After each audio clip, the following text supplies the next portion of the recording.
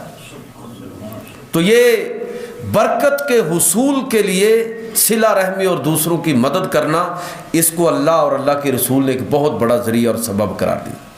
ایک اور چیز جس سے ہم اپنی زندگی کے معاملات میں برکت حاصل کر سکتے ہیں وہ یہ ہے کہ زندگی کے اندر دیانت کو اختیار کر لیں. بظاہر آدمی کو لگتا ہے کہ پانی دودھ میں ڈالوں گا تو کافی فائدہ ہوگا، غلے کے اندر ملاوٹ کروں گا، چیزوں میں ملاوٹ کروں گا تو شاید زیادہ کچھ منافع کما لوں گا. لیکن یاد رکھیے کہ آدمی اس طرح کے کاموں سے کمائی تو شاید بظاہر زیادہ کر لیتا ہے لیکن برکت ختم ہو جاتی ہے. اسی لیے حضور سید عالم صلی اللہ علیہ وسلم نے ایک دفعہ تاجروں کو مخاطب کرتے ہوئے یہ ارشاد فرمایا تھا کہ فَإِن صَدَقَا وَبَيَّنَا بُورِكَ لَهُمَا فِي بَيْعِهِمَا، اگر مال بیچنے والا اور خریدنے والا دونوں دیانتداری کا مظاہرہ کریں، دونوں سچ بولیں اور دونوں دیانت کا مظاہرہ کرتے ہوئے جو چیز بیچی جا رہی ہے، جو خریدی جا رہی ہے، خریدنے والا بھی ایمانداری کا مظاہرہ کرے، بیچنے والا بھی بد دیانتی نہ کرے. اگر کوئی اس کے اندر عیب ہے تو وہ بیان کر دے کہ بھئی اس کا یہ مسئلہ ہے. تو اللہ کے پیغمبر صلی اللہ علیہ وسلم، ہم تو عیب چھپاتے ہیں نا، حضور کی تعلیم یہ ہے کہ عیب کو ظاہر کرو، بتا کے بیچو کہ اس کے اندر یہ مسئلہ ہے. جب تم اس طرح کرو گے تو اللہ رب العزت کی طرف سے نبی کریم صلی اللہ علیہ وسلم فرماتے ہیں بورک لہما فی بیعہما، اللہ ان دونوں کے خریدنے والے کی اور بیچنے والے دونوں کے لیے اس تجارت کے اندر برکت رکھ دے گا. اور فرمایا وَإِن كَتَمَا وَكَذَبَا، اگر دونوں نے جھوٹ بولا اور دونوں نے بددیانتی کی، عیب کو چھپایا، موہقت برکت بیعہما، تو اب ٹھیک ہے بظاہر فائدہ شائدہ ہو جائے گا لیکن ان دونوں کے لیے اس سودے کے اندر برکت ختم ہو گئی. تو برکت چاہتے ہیں نا ہم لوگ، اور برکت کے بغیر میں نے پہلے عرض کر دیا کہ کثرت کا کوئی فائدہ نہیں ہے. اگر برکت نصیب نہ ہو تو آپ دیکھ سکتے ہیں کہ دنیا کے اندر کتنے لوگ ہیں کہ لاکھوں کروڑوں اربوں کے مالک ہونے کے باوجود جس بے سکونی کی زندگی وہ بسر کر رہے ہیں وہ دوسرے لوگوں کے لیے عبرت کا باعث ہے. تو برکت یہ تب حاصل ہوگی جب دیانت کا مظاہرہ کیا جائے گا، جب عیب کو ظاہر کیا جائے گا، جب تاجر کسی بھی طرح کی دھوکہ دہی سے اجتناب کرے گا.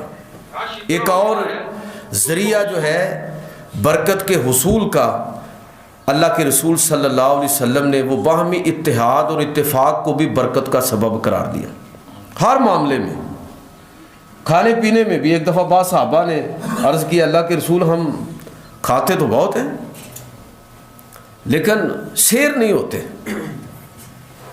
تو اللہ کے نبی صلی اللہ علیہ وسلم نے فرمایا کہ شاید تم لوگ الگ الگ کھاتے ہو. عرض کیا اللہ کے رسول ہاں. تو نبی کریم صلی اللہ علیہ وسلم فرمایا فاجتمعوا علی طعامکم، اکٹھے کھانا کھاؤ. اور پھر فرمایا واذکروا اسم اللہ علیہ، اللہ کا نام لے کر کھاؤ، بسم اللہ پڑھ کے کھاؤ. اور جب تم اکٹھا کھانا کھاؤ گے اور بسم اللہ پڑھ کے کھاؤ گے، دو کا کھانا 3-4 کے لیے کافی ہو جائے گا. لیکن اگر تم ان آداب کا خیال اور لحاظ نہیں رکھو گے تو پھر اس میں سے برکت ختم ہو جائے گی۔ یہ کھانے پینے کے معاملے میں صرف بات نہیں ہے، آپ زندگی کے معاملات میں آپ دیکھ لیں کہ اگر مسلمان اتحاد اور اتفاق کا مظاہرہ کریں گے تو آج بھی اس گئے گزرے حالات کے اندر بھی مسلمان دنیا کے سامنے اگر وہ متفق ہو کر اتحاد اور اتفاق کے ساتھ کھڑے ہوں تو آج بھی مسلمان دنیا کے اندر ایک طاقت ہے، لیکن یہ طاقت ان کے انتشار کی وجہ سے بکھر گئی۔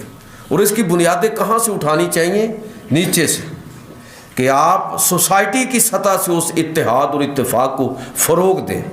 میں اکثر یہ بات عرض کیا کرتا ہوں کہ اسلام سلامتی سے ہے، ایمان امن سے ہے، امن سلامتی، جو دین، جو محراب اور منبر امن اور سلامتی کی دعوت کا مرکز نہیں ہے، وہ اصل میں اسلام سے اور ایمان سے ہٹا ہوا ہے۔ لہٰذا اگر مسلمان اس طرح سماجی طور پر اتحاد اور اتفاق کو اپنی طاقت بنا لیں، پھر ملکوں کی سطح پر، تو اس گئے گزرے دور کے اندر بھی مسلمان آج بھی دنیا کے سامنے پوری طاقت کے ساتھ کھڑے ہو سکتے ہیں۔ لیکن آپ دیکھ لیں کہ ہمارا جو ہم بے برکتی کا شکار ہیں، کہ کتنی چیزیں ہیں جو دنیا میں سب سے زیادہ مسلمان ہی اس کے مالک اور وارث ہیں۔ گنوں گا نہیں، چیزیں ساری آپ کے ذہن میں آ گئی ہیں۔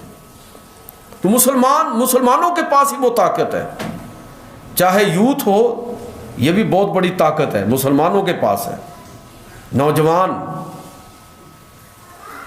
چاہے مال و دولت ہو، چاہے وہ دیگر وسائل معیشت ہوں، چاہے وہ تیل کی صورت میں ہو یا اناج کی صورت میں ہو، اللہ رب العزت نے مسلمانوں کو اس انداز میں نوازا ہے۔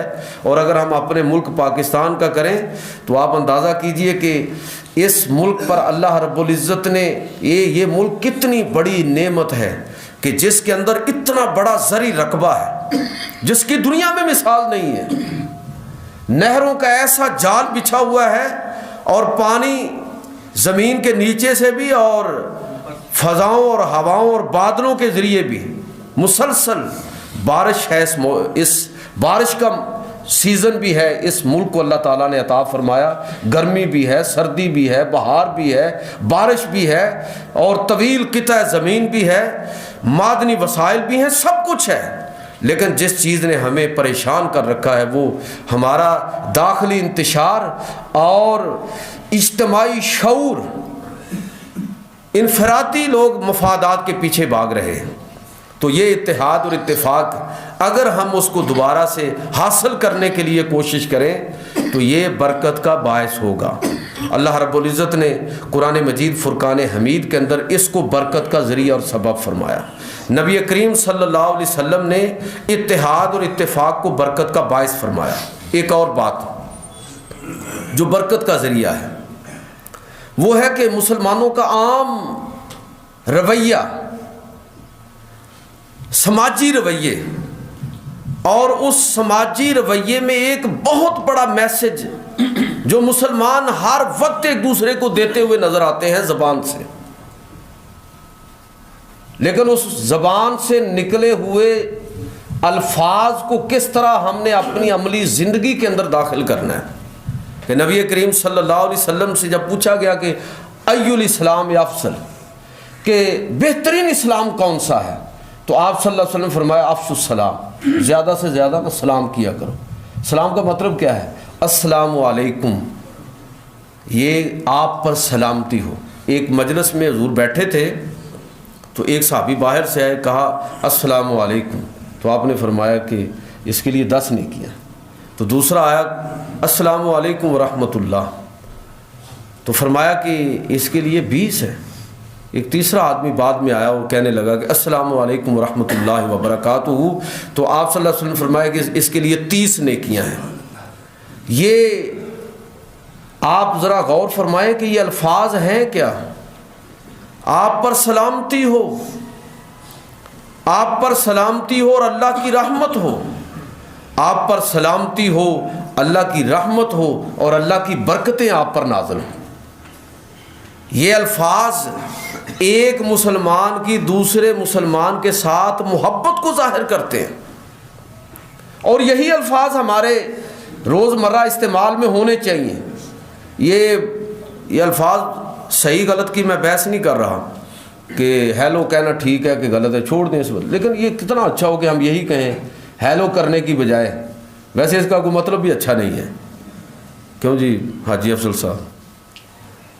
ہیلو کا مطلب یہ ذرا یورپ اور مغرب میں جو لوگ رہ کے ہیں تو وہ اس مطلب یہ فرینکنیس کا لفظ وہاں بولا جاتا ہے اور اس کا مطلب بھی بڑا الٹا سا ہے۔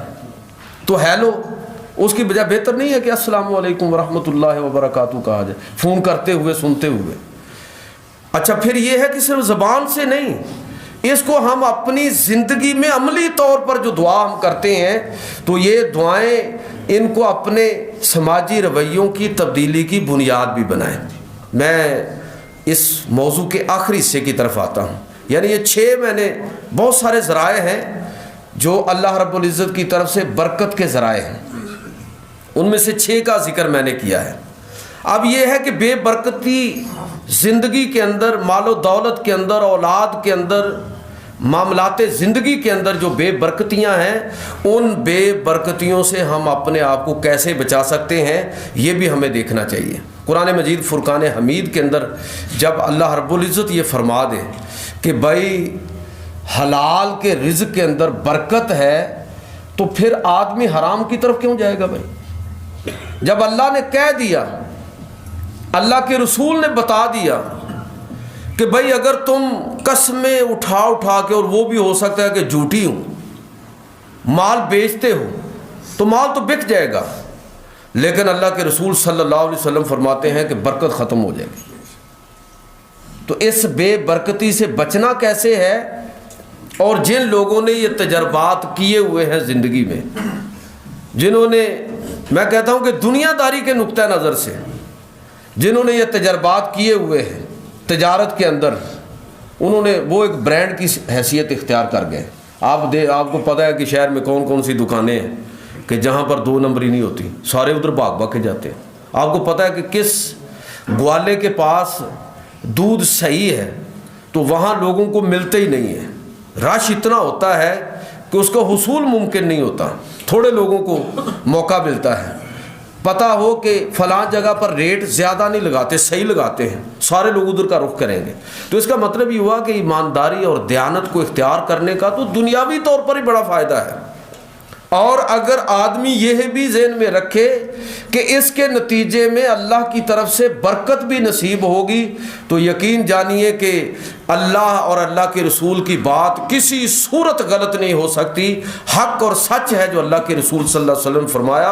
اور جب اللہ تعالیٰ یہ فرما رہا ہے کہ لوگو یمحق اللہ الربا ویربی الصدقات، اللہ رب العزت جو تم اللہ کی راہ میں خرچ کرتے ہو اس کے بدلے میں اللہ تمہارے رزق کے اندر برکت فرماتا ہے، اضافہ فرماتا ہے، اور جو تم سود کے ذریعے زیادہ حاصل کرنے کی کوشش کرتے ہو وہ تمہارے لیے بربادی ہے، تباہی ہے، بے برکتی کا باعث ہے۔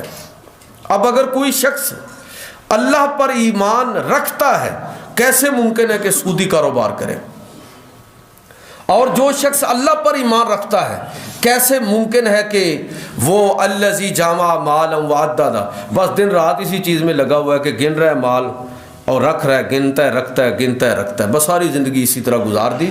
وہ مال کماتا بھی ہے اور پھر حسب توفیق خرچ بھی کرتا ہے، اور اللہ کا وعدہ یہ ہے کہ جو میرے راستے میں خرچ کرتا ہے میں اس کے اندر برکت عطا فرما دیتا ہوں۔ اور پھر بے برکتی ایک اور وجہ سے بھی آتی ہے ہماری معاملات زندگی کے اندر، کہ جب انسان اپنی زندگی کے فیصلے اور معاملات زندگی قرآن و سنت کی بجائے رواجات کے تحت کرنا شروع کر دیتا ہے۔ بیٹیوں کو، بہنوں کو زمین میں حصہ دینا تھا، جائیداد کے اندر حصہ دینا تھا، تو اب نعرہ یہ بلند کیا ہے اللہ اور اللہ کے رسول کا حکم تو یہ ہے کہ وَلِلذَّكَرِ مِثْلُ حَظِّ الْأُنثَيَيْنِ، کہ مرد کے 2 اور عورت کا 1 حصہ ہے۔ یہ عمومی بات، سورہ النساء میں اس کی تفصیلات ساری موجود ہیں کہ کہاں پر بیوہ کا کتنا حصہ ہوگا، بہن کا کتنا ہوگا، بھائیوں کا، بیٹیوں کا، والدین کا، عزیز و اقارب کا، دور اور نزدیک کے رشتہ داروں کا کس طرح حق ہوگا۔ لیکن ان کو ان کے حق سے محروم کرنے کے لیے کیا کیا پاپڑ بیل رہی ہے یہ دنیا، تو بے برکتی نہیں ہوگی تو اور کیا ہوگی۔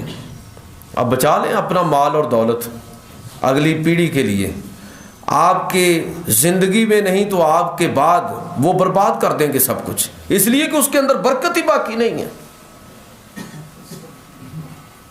قرآن مجید فرقان حمید کے اندر سورہ مائدہ کی آیت نمبر 44، 45 اور 47 یہ مسلسل آیتیں ہیں۔ اللہ رب العزت فرماتا ہے وَمَن لَّمْ يَحْكُم بِمَا أَنزَلَ اللَّهُ فَأُولَٰئِكَ هُمُ الْكَافِرُونَ، جو اللہ کے حکم کو چھوڑ کر اپنے رسم و رواج کے مطابق ایمان کا دعویٰ ہے، خدا و رسول کی اطاعت کا دعویٰ ہے، عشق رسول میں مرنے کے لیے تیار ہیں لیکن عشق رسول میں جینے کے لیے تیار نہیں ہیں، اطاعت رسول میں جینا نہیں چاہتے، عشق رسول میں مرنے پر تلے ہوئے ہیں، تو اللہ رب العزت فرماتا ہے کہ جو اللہ کے حکم کو چھوڑ کر اپنے معاملات زندگی کا فیصلہ کرتا ہے فَأُولَٰئِكَ هُمُ الْكَافِرُونَ، یا تو پھر وہ کافر ہے اگر انکار کر رہا ہے، یا پھر فَأُولَٰئِكَ هُمُ الظَّالِمُونَ، یا ایک اور شکل یہ ہے اگلی آیت کا آخری جملہ کہ یہ وہ ظالم ہے، مشرک ہے، اللہ کے ساتھ اللہ کو مانتا ہے لیکن ساتھ دوسروں کو بھی شریک کر رہا ہے، اللہ کے قانون کے ساتھ اور قانون بھی ساتھ ایڈ کر رہا ہے، رسم و رواج کو بھی بطور عقیدے اور حکم کے ساتھ لے رہا ہے، اور فرمایا کہ یا پھر فَأُولَٰئِكَ هُمُ الْفَاسِقُونَ، وہ فاسق ہے، ظالم ہے، کافر ہے، تینوں میں سے کوئی نہ کوئی بات ضرور ہے۔ اور آخری بات، بے برکتی اس وقت بھی آتی ہے اور بے برکتی سے بچا جا سکتا ہے کہ جو اللہ کی طرف سے ہمیں نعمتیں میسر ہوں ان پر راضی ہو جائیں، یہ بھی ایک بڑی مصیبت ہے کہ ہم اپنے ارد گرد دیکھتے رہتے ہیں۔ اسی لیے حضور نے فرمایا کہ مال و دولت اور دنیا کے معاملے میں اپنے سے نیچے دیکھو اور دین کے معاملے میں اوپر کی طرف دیکھو، ہم الٹا کام کرتے ہیں، نتیجہ اس کا کیا ہوتا ہے کہ آدمی ناشکرا ہو جاتا ہے۔ اور پچھلا جمعہ اسی موضوع پر تھا کہ اللہ نے انسانوں کو مسلسل دے کر بھی آزمائش میں ڈالا ہے اور کم دے کر بھی آزمائش میں ڈالا ہے، تو اللہ رب العزت نے جو کچھ انسان کو عطا فرما رکھا ہو یہ ایمان رکھنا چاہیے کہ وہی اس کے لیے بہتر ہے، اگر کوئی چیز اس کو نصیب نہیں ہوئی تو یہ سمجھ لے کہ اللہ رب العزت کی طرف سے اسی میں کوئی نہ کوئی بہتری تھی۔ جب اس مائنڈ سیٹ کے ساتھ بندہ اپنی زندگی کو گزارے گا کہ جو نعمتیں اسے میسر ہیں یہ اسی پر شکر گزار ہو تو اس سے بے برکتی ختم ہو کے برکت شروع ہو جاتی ہے۔ اللہ رب العزت مجھے اور آپ کو عمل کی توفیق عطا فرمائے۔